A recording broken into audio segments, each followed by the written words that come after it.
guys, when you're ready, please. David, before I ask you about the game, what's the situation with Harry?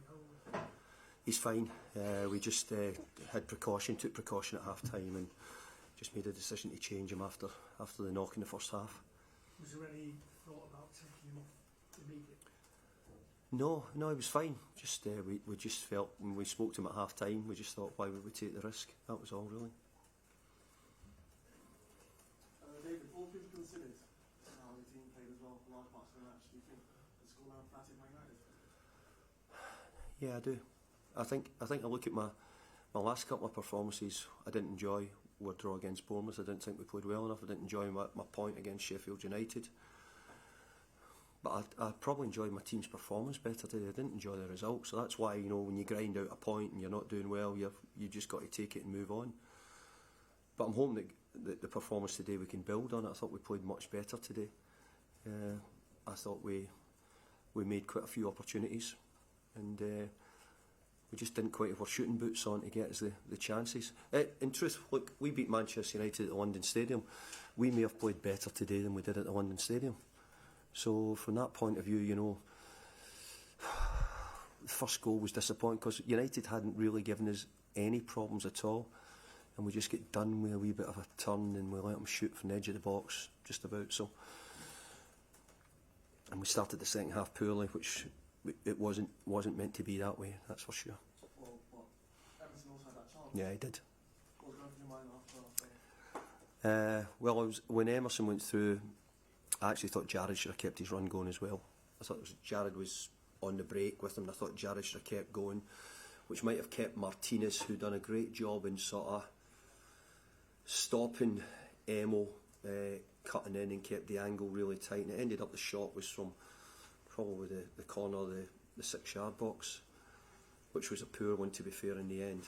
But I think he was a bit spooked by Martinez sort of shoveling. I just thought if Jared had gone harder and faster, there might have been a chance he could have played the ball square for Jared for a tap in. But anyway, it didn't happen. So, but we had the opportunities. So my other question is, Ogbonna still in your plans? Angelo? Yeah, Angelo's been a great servant for us. He's getting a bit older. He does a good job. We've got four centre halves really, and we keep using him when we need him. He's incredibly reliable for me.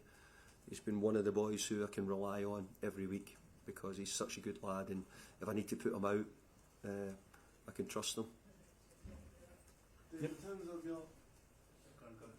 of the lone striker, I know it's mainly Jared, and sometimes you're interchanging between Jared and Mo, but if they're thinking perhaps moving forward, could start with Mo up front instead. We could do. I actually thought Mo had done an awful lot of good things with Emo in the first half. I thought Mo and Emo had a combination. They got some joy down the side.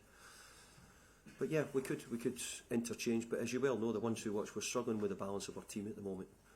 And I thought Ben Johnson was exceptional. As I said before, he's become a wee bit of a hybrid player, can play 2 or 3 different roles for us, and he played really well. But we're struggling with the balance at the moment to get probably players exactly where we want them, and it means that we're having to juggle around. We're looking for a solution. We've not been in the best of form probably for a month, but if you look at our form up until the 1st of January, before players went in the African nations or before we picked up injuries to Paqueta, we've certainly been this month or so fighting to try and get the right balance round the team. I think the Premier League at the moment, you can see the amount of injuries what have come at different clubs at different times in the season. I think there is a little bit of the Premier League where, and Manchester United, to be fair, are much better now that they've got Casemiro and Martinez back in their team. They probably have been struggling a bit earlier on because not having those players, they've made a huge difference to the team coming in, and we're a wee bit just lacking exactly the structure we want, but we're trying our hardest to get a team out which can get us results. Is back from the AFCON. How did you make his performance today? I thought he'd done a lot of things good. There's always small details I've got with Naif that I want him to do better, and I think he is a player who's still getting used to the Premier League intensity, what's required as a centre half, certainly at our club who might have more defending to do at times. But I have to say I'm pleased that he played. You know, he wasn't sure if he was 100% yesterday, but I made a decision to start him because he gives us a bit of more natural left-footed balance on the left and Kurt on the right, for example, or Dinos on the right. So I just felt that getting him back in the team was important. Final one, Simon. You talk about the balance in your team, your squad. You obviously, Ben Rama and Florence, those deals were confirmed on Friday. Do you feel comfortable that you have the kind of resource in your squad to get that balance right? Well, you would have said so today. You'd have said that probably we didn't get the result, but you'd have said that what we done today was good.